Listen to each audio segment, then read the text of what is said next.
मीराबाई की भक्ति और प्रेम की संपूर्ण कथा। बाल्यकाल और कृष्ण प्रेम। मीराबाई का जन्म लगभग 1498 ईस्वी में राजस्थान के पाली जिले के कुड़की गांव में हुआ था। वह मेवाड़ के राठौर वंश की राजकुमारी थीं। बचपन से ही उनका मन सांसारिक खेलों में नहीं लगता था। एक कथा के अनुसार जब उन्होंने बचपन में किसी विवाह का जुलूस देखा तो अपनी मां का दूल्हा कौन है, उनकी मां ने मजाक में पास रखी श्रीकृष्ण की मूर्ति की ओर इशारा कर दिया। मीरा ने उसी क्षण कृष्ण को अपना पति गिरिधर गोपाल मान लिया। यह प्रेम इतना गहरा था कि वे हर समय कृष्ण की पूजा, सेवा और भक्ति में लीन रहने लगीं।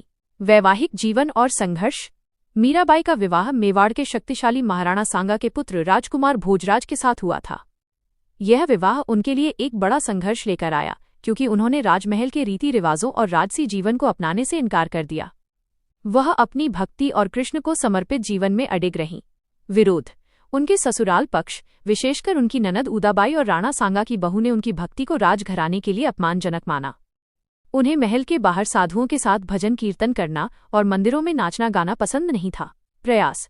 परिवार ने उन्हें रोकने के लिए कई प्रयास किए। उन्हें बार बार प्रताड़ित किया गया और यहाँ तक कि कृष्ण की पूजा छोड़ने की धमकी भी दी गई, लेकिन मीरा अपनी आस्था पर अटल रहीं। कष्ट और कृष्ण की कृपा।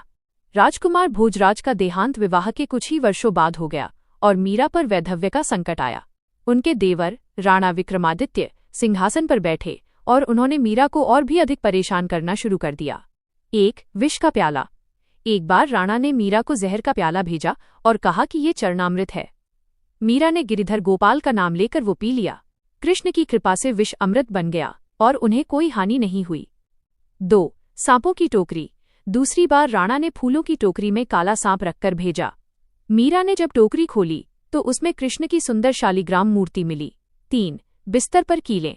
उनके लिए बिस्तर पर नुकीली कीलें बिछाई गईं, पर जब मीरा उस पर सोईं तो उन्हें गुलाब की पंखुड़ियों का अनुभव हुआ। तीर्थयात्रा और अंतिम गंतव्य। इन सभी कष्टों से दुखी होकर और राजमहल के बंधनों को त्यागने के लिए मीराबाई ने संत तुलसीदास को पत्र लिखा और उनसे मार्गदर्शन मांगा।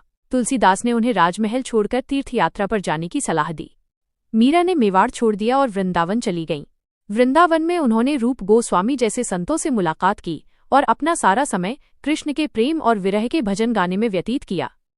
भगवान में विलय, समाधि। अपने जीवन के अंतिम समय में मीराबाई द्वारका, गुजरात पहुंची, जहां उन्होंने रणछोड़जी कृष्ण के मंदिर में आराधना शुरू कर दी।